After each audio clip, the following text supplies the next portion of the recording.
Some higher profile games already have point spreads throughout the entire season. We also have win totals on the betting board.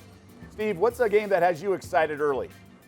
It's the one you mentioned, Doug, with Alabama and Miami. You mentioned where the line started, what it's up to, and I think it's just going to keep going up, which kind of scares me off a little bit if it gets north of 20 for sure. But you look at Alabama, and it's just here we are again.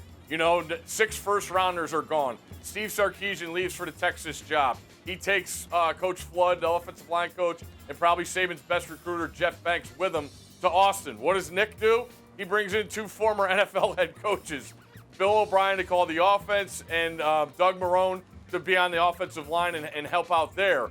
And people say what they want about Bill O'Brien as a coach. I remember him as back when he was at Penn State with a young kid by the name of Christian Hackenberg, who was never the same after Bill O'Brien left. So Alabama is, the cupboards are still full. It's just a matter of who are the new faces. Bryce Young, you talk to guys that coach in that league, are really threatened by what he's capable of, knowing he's more of a mobile guy than the last 2 quarterbacks that Alabama's had.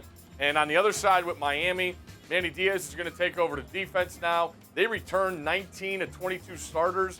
Bill Connolly has the production numbers. I believe it's 91% of their offense and 95% of their defensive production. But I've just seen this so many times.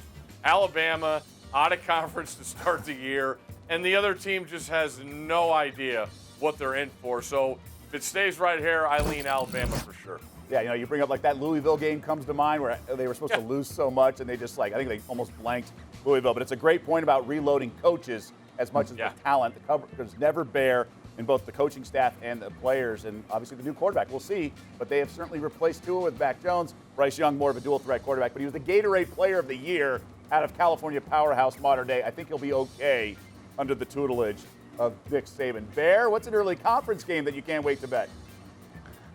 And just to piggyback on that really quick, you have to remember, too, Derek King is coming up with a knee injury. How healthy will he be? He didn't have really any time to really acclimate himself with Charleston Rambo and some of those other transfers. He didn't even talk about the Alabama defense, which I think is going to be fantastic this year. Yeah, I would lay it in that game as well. And I would lay the points with Wisconsin at home at Camp Randall in the opener against Penn State. What happened last year at Wisconsin, everything kind of went wrong. I think they, unusually for them, had some issues in the locker room. Remember, Jack Cohen was scheduled to be their starting quarterback.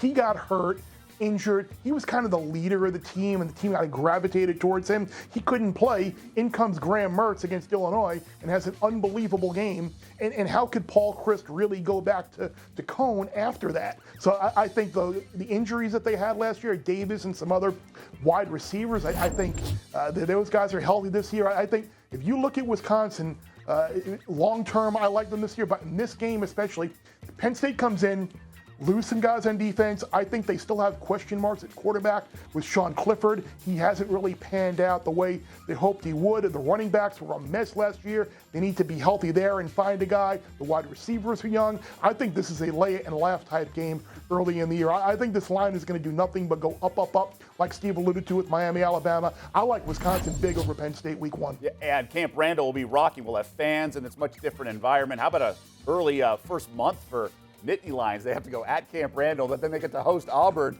a few weeks later. Let's look at some season win totals in terms of the tops on the board. No surprise, Alabama and Clemson, each 11.5. These are regular season win totals.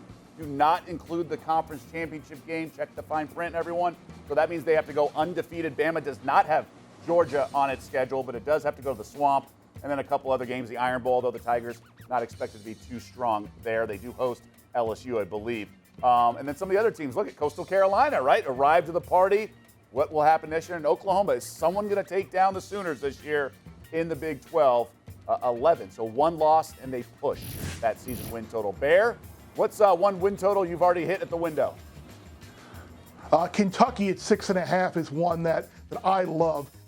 I think people keep expecting Mark Stoops' team to not continue to win bowl games, not continue to have guys drafted, not continue to recruit well. And all they keep doing is doing that. If you look at the Wildcats' schedule this year, the first 3 games, Monroe, Missouri, Chattanooga, they should win all 3 of those games. The final 3 games of the year are Vandy and Louisville and another winnable game in there as well. They should win all 6 of those games, I think. All right, Steve, let's go outside the Power 5. You and I both.